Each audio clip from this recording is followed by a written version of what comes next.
Hello दोस्तों, एक बार फिर परमेश्वर की बड़ी अजीम कृपा और दया से एक बार फिर हम मुलाकात कर रहे हैं। क्या सीखने के लिए कि परमेश्वर क्या कहना चाहता है हमसे, और परमेश्वर के कलाम बाइबल में हमारे लिए क्या वचन है आज। दोस्तों, भाइयों और बहनों, अंकल आंटी, हमारे अजीज और रिस्पेक्टेड बुजुर्गों, आइए जुड़ जाइए ताकि आज हम जाने कि परमेश्वर हमसे क्या कहना चाहते हैं, और अपने दिल के झरोकों को खोल दीजिए ताकि परमेश्वर की वो मधुर वाणी आपके पास पहुंचे और उसकी रोशनी आपके दिलो दिमाग को रोशन कर दे। मेरे अजीजों, आज मैं बताना चाहता हूं कि कभी आपने तरबूज खाया? तरबूज, हाँ, वही हरा है बाहर से और अंदर से लाल, और जब उसकी फाड़ी को ले ऐसा जूस निकलता है और इतना मजा आता है दोस्तों, और उसके बाद क्या होता है, मुंह में बीज आ जाते हैं या निकाल के आदमी फेंक देता है। वैसे ही हुआ दोस्तों। एक कहानी आपके सामने में लाना चाहता हूं। प्लीज इधर उधर मत देखिए और कंसंट्रेट कीजिए और अपना ध्यान मेरी तरफ लाइए, क्योंकि शायद ये आपकी कहानी भी हो सकती है। तो हुआ ये कि राजू है, और जो एक गांव में रहता है, और उसके डैडी किसान है, और उनके क्या है कि उनके पास क्या है, तरबूज की बेलें लगी हुई है, और बड़ा अच्छी वहां पे जमीन है, वहां पे खूब तरबूज बड़े मजे से होती है, और वहां पे बड़ी गर्मी पड़ती है। और वहां पे एक समय की बात है, फादर ने खूब सारी सब्जियां और चीजें मंडी में ले जा रहे थे। सुबह निकलना था, शाम को आना था, और उनकी मम्मी भी घर पे नहीं थी, वो अपनी मम्मी के घर गई हुई थी। तो उसके डैडी ने कहा, राजू, मुझे पता है तुझे तरबूज बहुत पसंद है, पर ये देखिए बेल में पकी हुई तरबूज हैं, बहुत अच्छे अच्छे, मुझे बेचने हैं। ध्यान से, ज्यादा नहीं, एक खा सकता है, उससे ज्यादा नहीं, खबरदार। तो राजू ने कहा, डैडी जी ठीक है डैडी जी, जैसा आप बोलते हैं वैसे ही करूंगा डैडी जी। मैं, आप जानते हो, मैं बहुत वफादार हूँ और मैं बहुत आज्ञा का पालन करने वाला। मैं जानता हूँ, पिताजी ने बोला। आज्ञा का पालन करता है, पढ़ाई लिखाई करता नहीं, क्रिकेट खेलता रहता है सारा दिन। पर याद रखें, शाम को आऊंगा और एक ही तरबूज नहीं, और यहाँ पे देखिए पढ़ाई करना, इधर उधर खेलना मत, जैसे पिताजी अक्सर बोलते हैं हमें, है ना। याद आ गया अपने डैडी की। राजू ने बड़ा इज्जत से डैडी को बाय बोला और डैडी चले गए। और अचानक उसकी आंख किसमें गए, वो जो उसके दीवार के पास वो जो बेल लगी हुई थी, और बड़े बड़े, इतने बड़े बड़े तरबूज, और उसको बेहद पसंद थे। तोड़ लाया डैडी ने, एक तो बोला है खाने के लिए, आया अंदर से किचन से चाकू लाया, काट के खूब खाए, मजे से, खूब मजे से खाया, और थूकता रहा इधर, थूक थूक थूक बीच को। फिर उसने कहा, भाई मन नहीं भरा जी, एक छोटा वाला और ले लेता हूँ, वो भी खा लिया। फिर कहते एक और ले लेता हूँ, वो भी खा लिया। अरे 4-5 खत्म कर डाले, इतने इतने उसने। बड़े वाले तो नहीं खा पाए, छोटे वाले खा लिए उसने सारे। मेरे अजीजों, कई तरबूज खा गया वो, और शाम हो गई, जब देखो थोड़ी देर में आके तरबूज खा रहा। और बाद में उसने देखा, यार ये तो कम पड़ गए यार, अब क्या करें। तो उसने देखा यहाँ पे बड़ा गंदा हुआ, छिलके पड़े हुए और यहाँ बीज पड़े हुए। उसने क्या करा, जल्दी झाड़ू लाया और झाड़ू से ऐसी सफाई करी, ऐसी सफाई करी उसने, सफाई करके सारा इकट्ठा किया उसने, और पकड़ के क्या करा, उसने कहा कहाँ डालूं, अरे डस्टबिन में डालूंगा, कूड़ेदान में, तो डैडी को पता चल जाएगा, मम्मी को पता चल जाएगा, मैंने इतने खा लिए तरबूज, किसी को दिए भी नहीं, खुद ही खा गया मैं। तो उसने कहा अब क्या करूं मैं, उसने कहा एक आइडिया आया। उसने क्या करा, उसने वो सारा जो कूड़ा था, छिलके और बीज बीज लेके, उसने पकड़ के उसको एक पॉलीथीन में डाल के, वो क्या करा, उसने एक बोरी में डाल के, वो क्या क्या कहाँ गया, उसकी दीवार के पास बाहर निकलकर जमीन में उसने गाड़ दिया उसको। उसने कहा डैडी को क्या पता मैंने कितने तरबूज खाए, और वहां पे बड़ा अच्छा सेट कर दिया सब कुछ उसने। शाम को डैडी आए, उसने कहा राजू, हाँ डैडी देखिए, मैंने देखा ज्योग्राफी, हिस्ट्री, मैंने हिंदी भी पढ़ ली है। वाह बेटा, आज तो कमाल हो गया, हमारे प्रार्थनाओं का जवाब मिल गया हमें। और उधर से मम्मी भी आ गई, मम्मी बड़ी खुश, बड़ी अच्छी बिरयानी बना के आई थी नानी के घर से, और उन्हें सब कुछ खाया। दोस्तों, ऐसे ही कुछ हफ्ते बीत गए, कुछ हफ्ते बीत गए, पता ही नहीं चला कि कितने तरबूज राजू ने खाए। पर एक दिन कई हफ्तों के बाद पिताजी एक डंडा लेकर आ गए अंदर। उसने कहा, राजू, जिस दिन मैं मंडी में गया था 2-3 महीने पहले की बात है, हाँ, मैंने तुझे मना करा था तरबूज खाने के लिए, तूने तरबूज खाए थे? पिताजी कैसी बात कर रहे हो, मुझे याद है वो दिन, मैंने तो होमवर्क किया था, सारी पढ़ाई की थी, मैं तो क्रिकेट खेलने भी नहीं गया। पिताजी आप देखो कहा, मैं सब तरबूज ऐसे ही तो बेल में लगे हुए थे, आप आए कि सब चेक किया आपने? अच्छा, मैंने चेक किया और तूने कहा था तूने सिर्फ एक के अलावा और कोई तरबूज नहीं खाया। हाँ पिताजी, बिल्कुल सच कह रहा हूँ पिताजी, सच कह रहा हूँ। राजू ने बड़ी कोशिश करी पिताजी को समझाने की, और पिताजी ने एक नहीं माना और उसके कान पकड़ के कहां ले गया? दीवार के उस पार। उसने कहा, बेटा ये देख। और वहां क्या देखा मेरे दर्शकों? छोटे छोटे प्लांट, बेल लगी हुई है। अचानक कई किस्म के वहां पे तरबूज की बेल लगी हुई है, छोटे छोटे छोटे प्लांट सब जगह, पौधे। उसने कहा, बच्चे, मैंने पता कर लिया और मैंने जान भी लिया। तूने सोचा होगा कि तू अपने पाप को, अपना ना आज्ञाकारीपन को छुपा सकता है, उस गुनाह को छुपा सकता है, पर ये देख कितने बेल निकल के आ रहे हैं। वो जो पाप के बीज है वो फल लाएंगे। और बड़ी धुनाई हुई राजू को, बड़ा रोया, बड़ा माफी मांगी उसने। फिर पिताजी ने कहा, याद रख, मेरी आंखों के सामने और मम्मी की आंखों के सामने तू धूल झोंक सकता है, अपने भाई बहनों के सामने, उनके आंखों के सामने भी धूल झोंक सकता है। हमारे पीठ पीछे जो मर्जी तू कर ले, जितने तरबूज खा ले, जितना क्रिकेट खेलना खेल ले, जितना झूठ बोलना बोल ले, पर एक है वो परमेश्वर जिसकी आंखें इधर से उधर जाती हैं। His eyes scan the whole universe at one time। एक पल में पूरी कायनात को देखता है खुदावंद, एक पल में, एक झलक में। वो सर्वज्ञानी है। He knows everything। वो हर एक चीज जानता है। He is the omniscient God।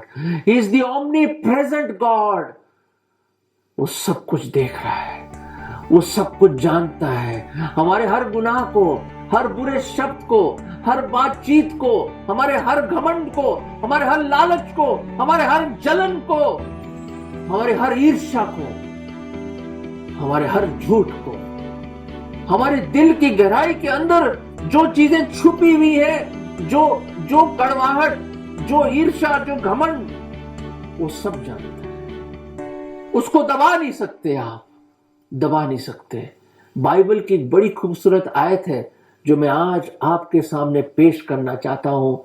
शायद राजू की तरह भी कई चीजें हमने करी हो दोस्तों, कई चीजें करी होंगी हमने, जिसको शायद आप भी भूल गए हैं।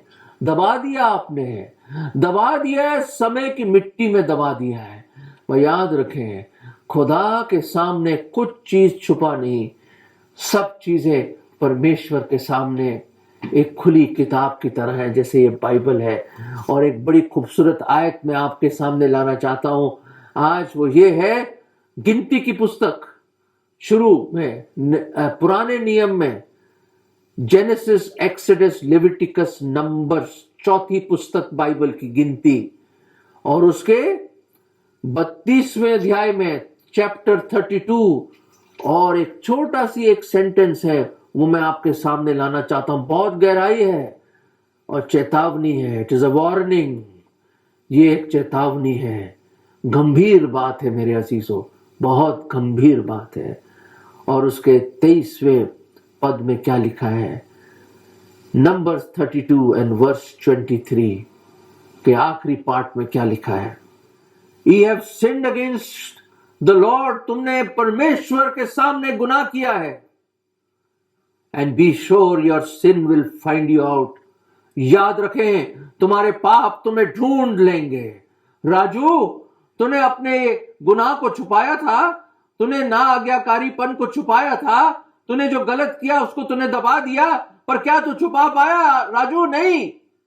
दोस्तों, शायद 70 साल हो गए, 80 साल हो गए, या शायद 6 साल हो गए या 20 साल हो गए, कुछ आपने गलत किया जो अभी तक आपका ज़मीर आपको काट रहा है, पर याद रखें परमेश्वर कुछ भूलता नहीं है, वो इंसान नहीं है।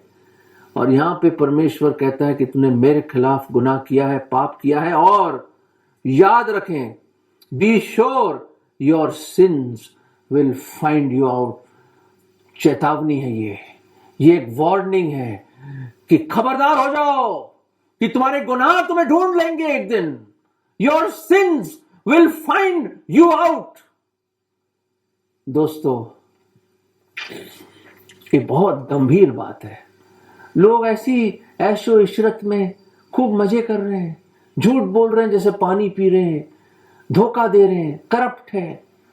लोगों को कोई इस बात का ऐसा लगता है कि उनको गाफिल है वो इस बात से कि खुदा देख रहा है। अरे कहां छुपाओगे अपने गुनाहों को? कोई है ऐसा सागर? कितना गहरा कोई ऐसा सागर है जिसकी गहराई में अपने पापों को तुम छुपा सकते हो? कोई ऐसी पर्वत है माउंट एवरेस्ट से भी ऊंचा जहां पे उसकी चोटी पे जाके तुम छुपा दो? या कोई ऐसा सितारा है इस भूमंडल में, कोई ऐसा चंद्रमा है जिसमें तुम जाके अपने गुनाहों को वहां उस गुफा में छुपा दो, उन सितारों में छुपा दो, या सागर की गहराइयों में छुपा दो? कहां है? कोई ऐसा जंगल है जिसमें जाके तुम अपने गुनाहों को छुपा दो? दोस्तों नहीं, दोस्तों नहीं। जहां भी जाओगे खुदा आपसे पहले वहां पहुंचा मिलेगा। दोस्तों, हमारे गुनाहों ने परमेश्वर हमारे बीच में एक जुदाई कर दी। जब आदम ने और हव्वा ने गुनाह किया, जुदाई आ गई दोस्तों, और वो गुनाह के सबब से मृत्यु आ गई, जो हमेशा हमेशा के लिए हमें खुदा से जुदा कर देगी जब ये अमर आत्मा नरक में फेंकी जाएगी। क्योंकि याद रखें, परमेश्वर बहुत दयालु है, अनुग्रह से भरपूर है, मोहब्बत और दया का सागर है वो, पर एक न्यायी भी है वो।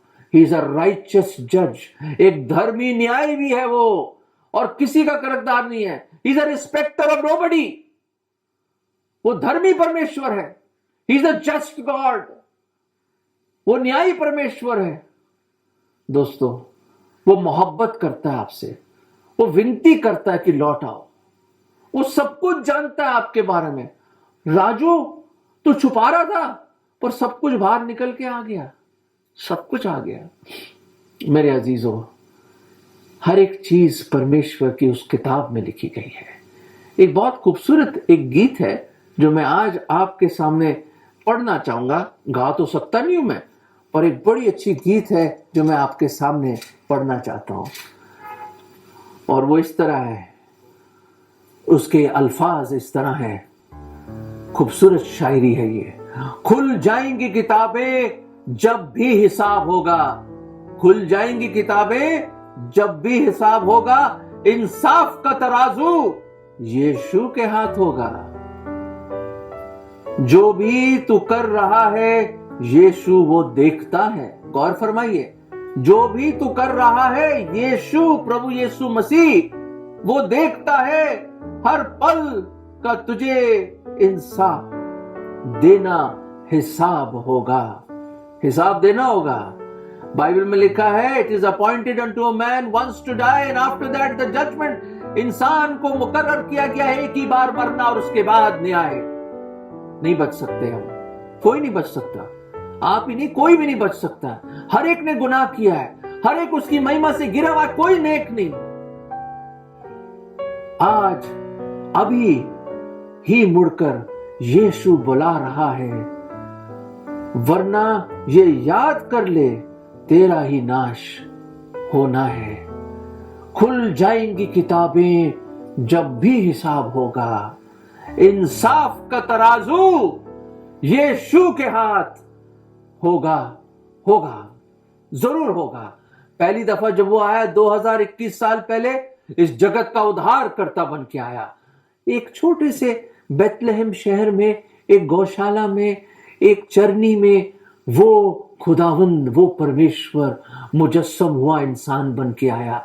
उसका नाम यीशु रखा गया, जो अपने लोगों को उनके गुनाह से बचाएगा। यीशु, Jesus will save his people from their sins. और मसीह मतलब क्राइस्ट, द अनॉइंटेड वन, जो मसा करके भेजा हुआ, वो आया इस जगत का उद्धार करता बन के। वो परमेश्वर, वो सच्चा परमेश्वर आया हम लोगों को बचाने के लिए। एक समय आ रहा है मेरे दोस्तों, जो क्या होगा, ये देख रहे हैं एक तराजू ले आया मैं आपके लिए। एक तराजू देखा होगा, सब्जी मंडी में देखा होगा, आपके सब्जी बेचने वाला आता है, अलग अलग जगहों में तराजू आपने देखा होगा, है? ये है वो तराजू। और किसके हाथ होगा मेरे अजीजों? और दिन कभी भी आ सकता है, प्रभु यीशु मसीह के हाथ में होगा वो तराजू। याद रखे मेरे अजीजों कि एक समय आ रहा है, बहुत जल्द आ रहा है, हमारा प्रभु यीशु मसीह लौट के आएगा। उसने कहा देखो मैं शीघ्र आने वाला हूं। वो सलीब पर हमारे गुनाहों के लिए मारा गया, गाड़ा गया, तीसरे दिन जी उठा, और वो जल्द लौट के आने वाला है। पर मैं आज आपको एक छोटी सी एक्सपेरिमेंट करके दिखाना चाहता हूं। एक्सपेरिमेंट, कल्पना कीजिए कि ये आप हैं। देखिए ये देख रहे हैं आप? ओहो, अरे ये देखिए नीचे जा रहा है, ये नीचे जा रहा है। अब इस तराजू को कैसे बैलेंस कैसे किया जाए दोस्तों? बैलेंस कैसे करें हम इसको? बैलेंस कैसे करें इसको? बैलेंस क्या? अब इसको बराबर करने के लिए, खुदा न्यायी परमेश्वर है, इसको बराबर करने के लिए क्या कर सकते हैं आप? हाँ, यहाँ पे क्या रखेंगे जो बराबर हो जाएगा? ये देख रहे हैं, गुड वर्क्स। यहाँ क्या लिखा है? आपके अच्छे काम, अच्छे कर्म। देखते हैं, ओ कुछ भी नहीं फायदा हुआ, नथिंग। ये क्या है? फैमिली बैकग्राउंड, पारिवारिक पहचान। शायद आपके बड़े अच्छा फैमिली होगा, हाँ, और मेरे बाप दादा बड़े मिशनरी थे, या मैं फला जाति का हूं, मैं ये हूं, मैं वो हूं। देखते कुछ फायदा होगा? नहीं, अभी भी डाउन है भाई। आपके परिवार का कुछ फायदा नहीं है। क्या बैकग्राउंड है? उसके बाद एजुकेशन, आपकी शिक्षा, ओ मैं पीएचडी हूं, डॉक्टरेट करी, मैं फला आदमी हूं। देखते कुछ फायदा है जब परमेश्वर वो तराजू उठाएगा? नहीं दोस्तों, एजुकेशन के हिसाब से भी कुछ बेकार है। वेल्थ, धन दौलत, मेरे पास बहुत पैसा है, बहुत पैसा है मेरे पास, है, मैं अपना घूस दे के स्वर्ग में घुस सकता हूं। देखते हैं बड़े अमीर आदमी है, हो, कुछ फायदा नहीं हुआ, रत्ती भर कुछ फायदा नहीं हुआ मेरे दोस्तों, रत्ती भर फायदा नहीं हुआ। वहीं के वहीं पड़े आप, देखिए वहीं के वहीं पड़े आप। तराजू परमेश्वर के हाथ में है, कोई धोखा नहीं दे सकता है। अब देखते और क्या उपाय है इसका, और उपाय देखिए, ये देखिए और नीचे चला जा रहा, वो तो ताकत, पावर है, पावर, क्या पावर इसको कुछ कर पाएगी? मैं बहुत शक्तिमान हूं, मैं फला मिनिस्टर हूं, मैं सीईओ हूं, मेरे पास जायदाद है, धन दौलत है, मेरे पास ताकत है, कई हजार लोग मेरे अंडर काम करते हैं। कर लीजिए भाई, आप सिकंदर हो या मुकद्दर का सिकंदर हो, जो मर्जी सिकंदर हो आप, आपका पावर, आपकी शक्ति, आपकी शिक्षा, आपके फैमिली बैकग्राउंड कुछ नहीं कर सकता। ये कौन सा पत्ता आ रहा है? रिलीजन, धर्म, धर्म का पत्ता, धर्म। क्या ये धर्म आपको बचा सकता है? अलग अलग धर्म है दोस्तों, इंसान ने अलग अलग रास्ते बनाए हैं, परमेश्वर की खोज में अलग अलग रास्ते बनाए हैं दोस्तों, कुछ फायदा नहीं हुआ। धन दौलत, शिक्षा, आपका ऊंचा नाम, आपका फैमिली बैकग्राउंड, आपकी डिग्रियां, आपने जो बड़े बड़े कार्य करे, बड़े बड़े काम करे, उससे कुछ फायदा नहीं, कुछ फायदा नहीं दोस्तों। ये देखिए, आप अभी भी पाप में फंसे हुए हो, और पाप की मजदूरी मृत्यु है। और याद रखें, ये तराजू किसके हाथ में है? प्रभु यीशु मसीह के हाथ में। और दोस्तों, ये सारी चीजें बिल्कुल बेकार हैं, इससे कुछ नहीं हो सकता, कुछ नहीं, बेकार है, ये सब बेकार है। हम जैसे गुनहगारों को बचाने के लिए परमेश्वर मुजस्सम हुआ। 2021 साल पहले परमेश्वर इंसान बन के आया, और ये उसने हमारे बदले में अपनी जान दे दी। वो मारा गया, गाड़ा गया, तीसरे दिन जी उठा और जीवित ही स्वर्ग में गया। And he met the righteous demands of a holy God. वो पवित्र परमेश्वर के धर्मी जो डिमांड्स थे उसने पूरे करे और वो हमारे लिए कुर्बान हो गया। उसने हमारे लिए कुर्बानी दी ताकि जो कोई उस पर विश्वास लाए वो नाश न हो परंतु अनंत जीवन पाए। दोस्तों, सिर्फ प्रभु यीशु मसीह ही आपको बचा सकता है और कोई नहीं बचा सकता। और खुदा का लाख लाख शुक्र कि हमारा प्रभु यीशु मसीह वो परमेश्वर आया हम पापियों को बचाने के लिए, ताकि जो कोई उस पर ईमान या विश्वास लाए वो नाश ना हो। नाश कब? जब एक दिन परमेश्वर इस तराजू को उठाएगा और हिसाब करेगा। तो मेरे अजीजों, ऐसा ना हो कि एक समय आ जाए जब आपके गुनाह आपको ढूंढ लेंगे, आपके गुनाह आपको ढूंढ लेंगे। पर याद रखें, अगर आप प्रभु यीशु मसीह पर अपना ईमान लाओगे, अपना विश्वास लाओगे, तो आप हलाक या नाश ना होंगे परंतु अनंत जीवन पाएंगे। अगर आप ये करना चाहते हैं, और कोई रास्ता ही नहीं है, मैंने दिखा दिए। जो मर्जी कोशिश कीजिए, कोई प्रभु परमेश्वर के उस धर्मी स्टैंडर्ड तक कोई नहीं पहुंच सकता। हम सब गिरे हुए हैं, हम नीचे गिरे हुए हैं। कोई नेक नहीं है दोस्तों, कोई नेक नहीं है। पर आज समय है दोस्तों, आज समय है, आज है उद्धार का दिन, आज है उद्धार का दिन, आज है बुलाहट का दिन। Today is the day of solvation. आज है वो दिन। कल किसी ने देखा ही नहीं, मैंने नहीं देखा, ना आपने देखा है। मेरे अजीजों, खुल जाएंगी किताबें जब भी हिसाब होगा। और किसके हाथ में होगा तराजू? प्रभु यीशु मसीह के हाथ में। मैं तो यही कहूंगा, राजू की तरह माफी मांग लीजिए। दबा के मत रखिए अपने पापों को, नहीं, दबा के नहीं, माफी मांग लीजिए। वो बहुत प्रेमी परमेश्वर, जब वो आपके लिए जान दे सकता है, आपको बचाने के लिए सब कुछ छोड़ के आ सकता है, क्या आपके गुनाह क्षमा नहीं कर सकता? वो कर सकता। 12 साल की उम्र में मैंने वो प्रार्थना करी, मेरे पिताजी ने पूछा और मैंने प्रभु यीशु मसीह को अपने दिल में ग्रहण किया। मैंने ये प्रार्थना करी, प्रभु मैं पापी हूं, मुझ पापी पर दया करो, मुझ पर रहम करो। ओ मेरे परमेश्वर, मुझे माफ कर दीजिए।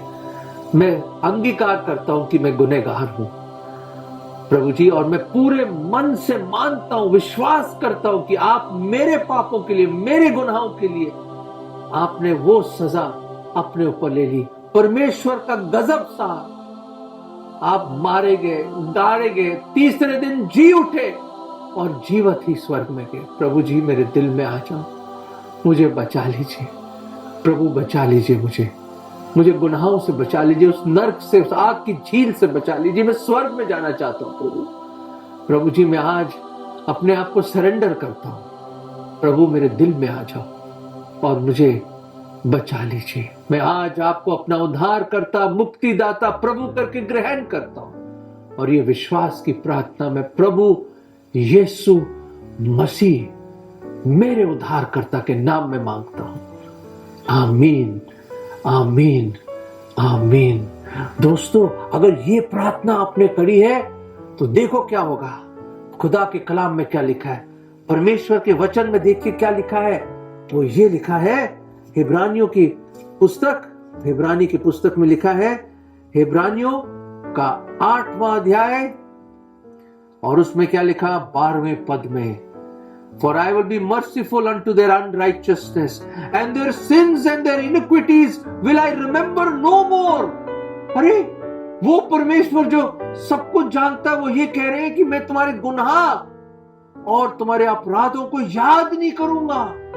वो he'll forget, erase, मिटा देगा, वो सब कुछ कर देगा आपके लिए। वो आपका नाम जीवन की पुस्तक में लिख देगा, आपको अपनी संतान बनाएगा। ओ मेरे अजीजों, ओ बड़े अजीजों, यही मौका है उद्धार का। अपना दिल उस प्रभु को दे दो, छुपाइए मत, अंगीकार करें, उसको ग्रहण कर लो। याद रखें, इंसाफ का तराजू किसके हाथ में होगा? प्रभु यीशु मसीह के हाथ में।